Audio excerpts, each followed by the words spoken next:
you for joining us. Now, today we focus on Nigeria's newly implemented tax reforms effective from January 1st, 2026. The changes consolidated under the Nigerian Tax Act 2025 and related legislation are designed to modernize tax administration, expand the tax base, and boost government revenue. Now, under the new laws, low-income earners are protected, with those earning 800,000 naira or less fully exempt from personal income tax, while higher earners now face progressive rates up to 25%. Now, key deductions for pensions, housing, and rent relief replace the old consolidated relief allowance, while residency rules now clearly define who is taxable on worldwide income. Now, for businesses, small companies meeting specified criteria enjoy exemptions from corporate and capital gains taxes, and the new development levy targets larger companies. Multinational enterprises and large domestic firms face a minimum effective tax rate of 15%, while mandatory e-invoicing and stricter compliance rules aim to improve transparency and curb evasion. Now, the National Assembly recently addressed discrepancies in the gazetted versions of the laws, releasing certified copies to ensure clarity, transparency, and confidence in the legislative record. And joining us virtually via Zoom from Lagos to break down these changes and their impact on the Nigerian economy is a financial analyst and tax expert, Olusesan Okunade. I hope I got your name correctly, sir. And together we'll explore how the reforms affect individuals, businesses, government revenue, and investment decisions, and whether they will spur economic growth or pose new challenges. Forgive me if I pronounced your name wrongly. Good morning. Thank you for joining us this morning. And Happy New Year.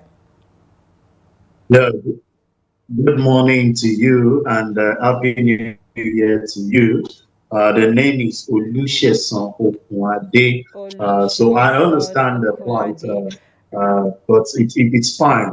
And to all our viewers across the globe, very good morning to you, and thank God for bringing us into the year 2026. We're very positive about it, full of hope that we'll have a greater and fulfilling, rewarding new year by God's grace. Yeah, thank you so much for that. All right, let's have this conversation, but then I want us to start from the basics. Really, what exactly are these new tax laws, and what problem is the government saying they are trying to fix with these new tax laws? Yeah, thank you very much for that question. Fundamentally, the new tax law that was signed into law by the President of the Federal Republic of Nigeria, Asiwaju Bola Ahmed Tinubu, June 2026, have four aspects of the law: the Nigerian Tax Act, the Nigerian Tax Act Administration, the Joint Revenue Tax Act Establishment Board, and the fourth act speaks to certain issues that have been lingering for too long, even for business owners, individuals, and the citizen at large. The Nigerian Tax Act seems to unify, every different taxes that we've been having. Don't forget when Mr. President took his seat, May 29, 2023, one of the first assignments was to address this issue of multiple taxation, which has actually bedeviled us as business owners and individuals for over years. And the new tax law has actually come to straighten this. I think as we speak, we have just 5 cardinal taxes, which are those broadhead that we'll speak to. Talked about the income tax, which is personal or corporate.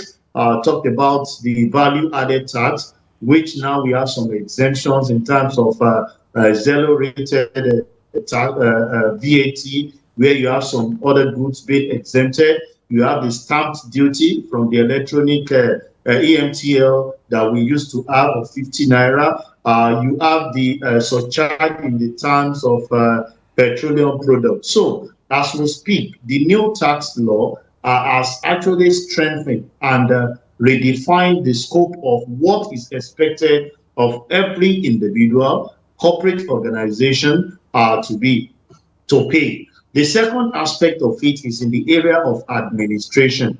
Now, the new law is expected to consolidate every revenue generating agency of the government into the Nigerian Revenue Service. So you discover that the Port Authority, the immigration, every revenue-based generating agency of the government is under an arm. And what that simplifies is that those agencies that are actually charging what the other agencies are doing, when we see some of those things happening, we can take it back to the revenue board and say, at the revenue service, and say, these taxes we are seeing from this director actually being replicated by another director. Can we have consolidation? These are some of the things the new tax law is actually addressing and is speaking to. And the other aspect of it is when we come to the aspect of harmonization. Now, automation is being introduced into the process where everybody can have confidence. But it's a starting point. I have this to say that the Nigerian Revenue Service, the subnational and the local government, part of the commitment with this new law is to see how we harmonize and integrate so that levies, taxes, fees that are being paid will definitely be consolidated into one so that businesses can have understanding of what to play. And I know critically the major area of concern to everybody is the informal sector, which I believe with the enforcement on the part of the government, with the will that they have, we can streamline it. But it's a great benefit that we actually looked at with some of the four arms of the new law that has actually been put together. And as we continue, we will explain much more better of the benefit of some of these things to our listeners. All right, Mr. Okunade, talking about, consolidation, merging of this law. I mean, the government keeps talking about, should I say, widening the tax net.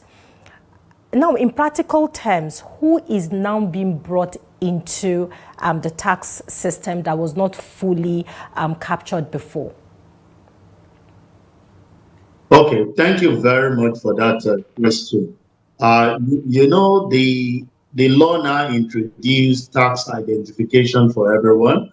From the Nigerian Revenue Service, we're being told that NIN is actually being used for individuals, and the CAC registration number for corporate organization, which you can apply to the dedicated portal for generating your new tax ID. The truth of the matter is that a lot of people evade tax based on the fact that you cannot track the activities they are doing. With this introduction, I'm sure you know there is no bank account that is not linked with NIN. So if you have 4, 5, 7 account details, before now, you can suppress some that is actually not working. But with the NIN introduction, it has consolidated all the accounts to one. So you know that all these accounts being operated is for Olusesan Okunade once you call out the NIN number. So those evading tax by hiding some of the information that they've actually been carried out are now being exposed to the government to pay accurately some of the things that are actually being done. Let me take, for example, a lot of people are payee, and that's the only thing they commit to the government. But there are side hustles which they are actually doing, which ordinarily they are supposed to carry out self-assessment and make their returns to the government. But before now, that has not been carried out by most people, except for few, because they will tell you that what benefit is it for them to pay so much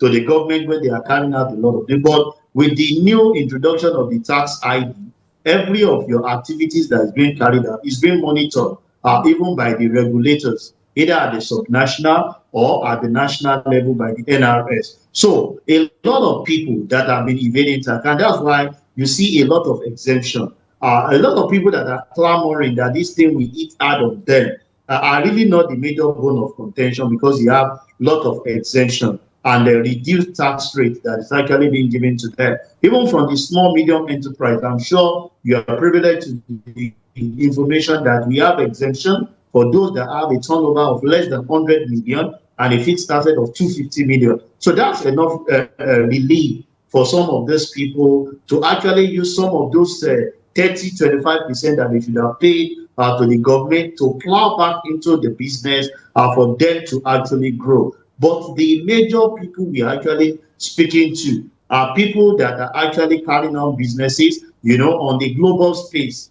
which we can't track to the local things. A lot of people carry out the social media content where you cannot even track activities and they are earning in dollars. So when you have your domiciliary account connected to your NIN and the other ones, we can track some of the activities that goes into the account. And at the end of the year, it's expected of you to actually make self-declaration, self-assessment through the form A4 by saying this is so much I've actually earned in the year, and this is what is expected of me as a citizen of the country to pay back. So these are the people that this is the core area of saying we are expanding the tax bracket, the tax base. A lot of people that have not been paying. But the discussion will be, if some of these people are brought to net, what is the fulfillment of the government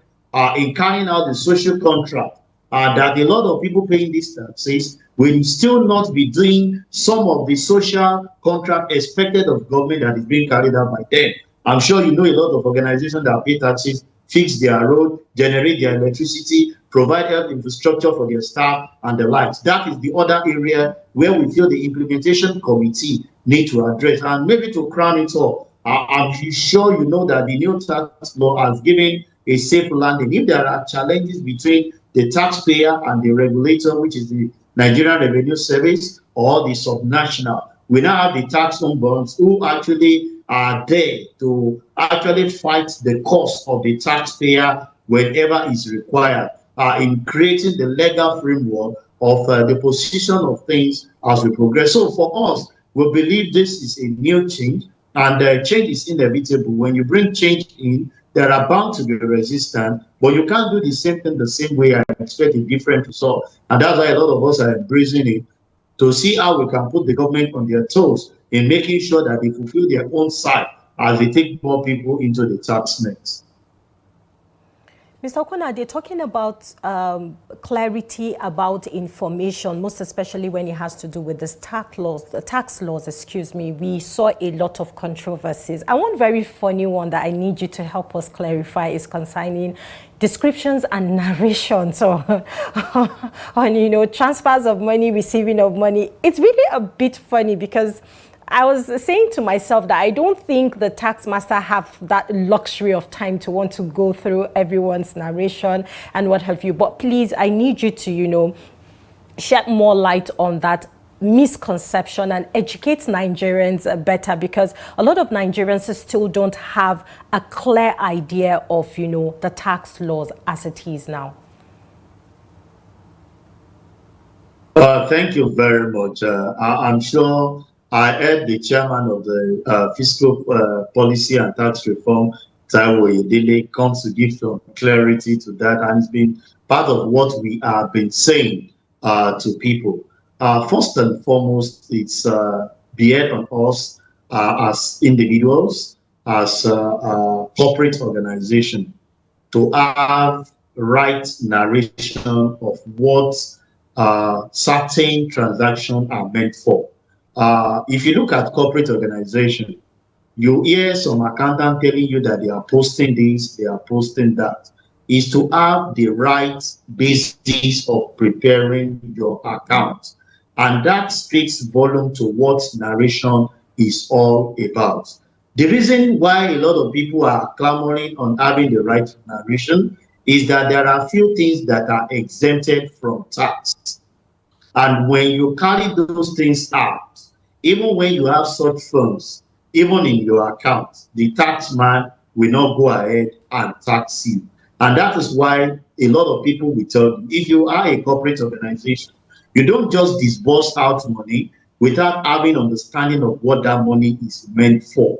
At the end of the year, when you are consolidating your account, you'll be having challenges of possibly over bloating and overhead that you have actually not spent on, and it will be misleading to the decision maker of the organization. So that's why you see for every activities that comes out, as a matter of fact, I keep telling individuals that they are really not the main target. The individuals who carry out businesses are the one that needs to actually specify. I'm sure you know that yeah, this thing that we're actually saying is to strengthen our businesses. Most people, they go into businesses, most especially the informal sector, they think they are making so much money. But when you go through their books, it's actually losses. But because they have one fund somewhere that is actually coming to their rescue at every point that they need the fund, they think that businesses are growing. But if you are able to give clarity on some of the things that you are doing with the right narration, when you call people in to actually carry out, maybe, carry out from your informal or incomplete records to carry out, what the status of your business look like. Possibly you want to apply for loan and some other things. It will give you clarity where you are expending so much that you are not supposed to expend to. And like I'll tell everyone, since the advent of cashless policy, I've been an advocate of doing every of my transaction via the banking system. And I give the right narration. What that does to me is at the end of every month, I want to draw out my statement of account. What do I have on the debit side? What do I have on the credit side that has come in as income? What expenses have I actually made to spell out where am I spending funds that I'm not supposed to spend to control me for the next month? So it's the narration on its own. It's not really because of the tax man. It's to aid your own planning and guide the way you actually carry out your expenses for the business to grow to the level at which we all expected it to be. Mr. Okunade, another concern is, traders, people that are into businesses, I mean, in either big markets, small markets, and what have you, because these people already pay taxes to the unions, their local government, and what have you. How do these new tax laws avoid becoming just another layer of taxation on the same people? Because these people, pay these levies, they're called levies, on a daily basis. Yeah, part of the commitment we had from the chairman of the fiscal policy is the harmonization of all taxes and levies across the three tiers of government. A lot of us actually criticize this, that because a lot of these non-state actors have enjoyed these largesse, it will be difficult. But we've seen in some states the enforcement of actually possibly engaging them to see how those funds go into the central purse that is meant for the development. Because before now, some of those levies do not even accrue to the government. It accrue to individual ends that actually use some of these funds in even fighting the citizen of the state. But part of the commitment that they actually give while this new tax law was being signed was the unification, that there will be discouragement of people stopping Okada, people going to the market, collecting some of these levies. If those levies are actually collected, it goes to the central post where we all know that this person has paid this levy is excused from paying these taxes. If some of those things are, and at the end of every month, every year, these are divided according to what is entrenched in the constitution. It's going to be a difficult task, I must say, because the non-state actors are not going to fold their hands with the largesse. I'm sure you know the trillions, billions that roll into their hands, and all of a sudden you want to take off such money and say it's government, that when they will come and tell you that the government is enjoying their own, they should enjoy their too. But I feel if we are able to walk this through to make sure that we engage the non-state actor, possibly acting for the government, and you see the commission that you pay on their part. It will bring a big relief on the part of the market woman, on the part of the small businesses, not just coming to tell us on paper that there are reliefs. We understand that those reliefs are there, but this non-state actor compounds some of the problem. But we are waiting. We are just starting, and I'm sure that the implementation committee will not fold their arms against what they've given as commitment in the unification and harmonizing of all the taxes and levy to make sure that the lower cadre people breathe just the way they will always tell us. All right, Mr. Okunade, we are indeed waiting to see how everything unfolds. Now, still talking about the impact on ordinary Nigerians, of course, the salary earners are dragging this matter, in a whole different way. I mean, it's affecting all Nigerians at this particular time. And one of the complaints is that, their salaries don't take them down to the next month. I mean, can you explain how this new tax laws will affect a typical civil servant or a private sector worker earning salary between 150,000 naira to 300,000 naira monthly? Okay, thank you very much. You see, the new tax law, a lot of us consider it as a relief with what we've seen. The first 800,000 of your earning is actually exempted. So if you are a civil servant with minimum wage, you're exempted from taxes. And part of the things that is also given, we now have a rent relief, 20% to the tune of 500,000 of your rent income actually to be paid. There was actually a table that was shared, comparing the old tax law and the new tax law, which I'll just give a simple analogy. Before now, people earning even 300,000 annually, which was about 25,000, the old minimum wage, was paying a monthly tax of about 1,750 naira. And then when you go in that graduation, people that earn about 800,000 of what we add now pay as much as 7,000. This set of people have actually been excused, exonerated from paying taxes as we speak. So if you earn like 1.5 million, that's about 120,000 in a month. Before now, 125,000 a month. Before now, your tax levy should be about 17,000 when they are deducting it. But with the new tax law, when those reliefs are actually removed, you are be paying like half, which is about 8,750 naira. When you have about 250,000 monthly, which accumulates into about 3 million annually. Before now, when all those relief has actually been removed, you should be paying about 43,166. But with the new tax law, you discover that you'll be paying about 27,000. So you discover that as you progress, this relief is actually there to benefit the citizen in such a way to have more take home in what they are actually doing. And I think it's something that we should, at least for now, is a change. Embrace and see how far this can take us to. It is not enough to be cutting corners or thinking that we should excuse ourselves. I understand the plight of an average citizen because the government on their part fails in fulfilling the social contract. So you see a lot of people generating their power, a lot of people going, they cannot afford, the hospital that a lot of us enjoy while we are growing up.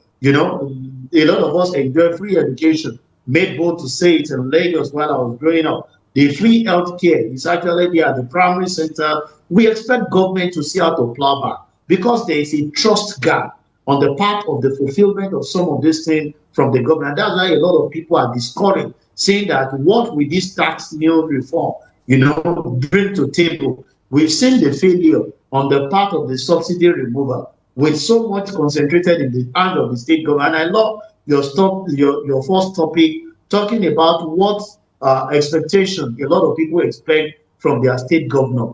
Even unto whom much is given, much is expected. And I think we should start concentrating on the subnational in engaging them of what they will bring to the table with so much that they are getting from the center and the lots that they will be getting from the new tax law, from the internal generated revenue that they will get from some of the people that they'll be bringing into the tax net. I think that's the area where government needs to stand up to the responsibility to reduce the trust deficit, the trust gap, so that this new tax law will not just be a shadow of itself. And people that have feel that it's failure right from onset will not just be mocking the government, because the area of gap is the failure of the government executing their social contract even to the citizen as promised, even when we have fulfilled our own side of the coin. All right, time is against us, Mr. Okunade, but you made mention of the huge mistrust between the government and the people, and I think that is where the problem is coming from, because up till now, if not because, we get to talk to experts like you who would break it down for us, a lot of Nigerians don't have access to, knowing fully well what this tax laws are being, there for, and how they can be able to benefit from it. I know some people might have, little understanding concerning that, but I really, some in-depth into these things. And Nigerians are afraid that when they are being taxed, are they going to see it at the end of the day, being that, we have seen this issues like this. At the end of the day, there's no accountability, there's no transparency, and the people are just left in the dark without any knowledge, and they are the ones bearing the brunt. But then before I let you go, we need a word of advice from you. How should the government continue to communicate with the public to ensure compliance and also minimize misinformation, because there are a lot of misinformation when it comes to these tax laws? Thank you very much. I will start from the path of the government. They need to expedite action as against some of the words that they will pass to the government, because the citizen no longer believe when government speaks, but they will believe more. Because while we're growing up, they made us understand that action speaks louder than words. So we want to see commitment on the part of the government to make the cost of living come down drastically.